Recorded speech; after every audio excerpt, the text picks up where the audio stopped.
aí é o dia que nós podemos por fim anunciar que nós também temos serviço de British Airways começando em sommar 2023. Essa aqui está encerrada, que nós temos 2 vuelos semanais, foi de Inglaterra para Aruba, com o stop de Antigua.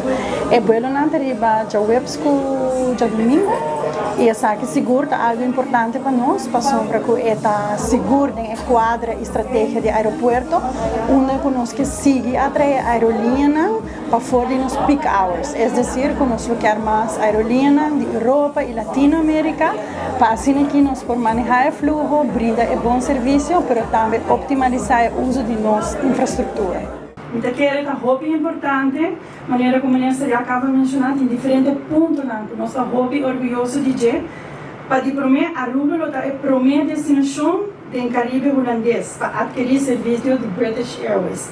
Atualmente, nós temos um total de 15 vuelos para semana fora do mercado de Europa, 7 de KLM, 3 de TUI de Amsterdam e também um vuelo seasonal for de TUI UK. Essa aqui é equivalente a 18.000 seat capacity. Com a entrada de British Airways, nós temos crescimento de 5% de capacidade. Na luna de julho, nós podemos recovery hopi alto para o aeroporto, onde nós começamos a surpassar 100% de capacidade, o volume de passageiros comparado com 2019, e nós premiamos com a seguinte luna também sigue a mesma tendência. É um full service airline.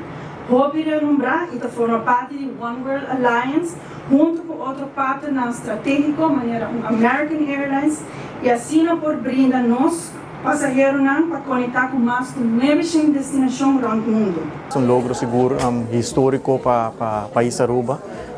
Como ministro de turismo, sabe que tem uma significação grande para nosso turismo, nosso único pilar econômico para nossa economia, de quadro de diversificação, conforme nós manejamos com nós temos, conforme a estratégia que nós temos, nosso desejo para diversificar nosso mercado, nós não está dependendo somente do mercado americano, sino por mais tanto quanto possível diversificar nosso mercado, e essa aqui está quadra com a estratégia, quadra com a visão, quadra com o manejo que nós vimos no último ano de diversificar nosso mercado, assim nosso turismo. British Airways, para o último viagem, está na Aruba quase 40 anos passados.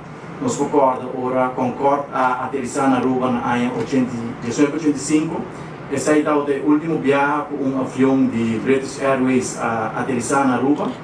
E dentro de pouco, em luna de março, no ano 2023, nós vamos receber o primeiro avião de British Airways também aqui na Aruba, quase seguro.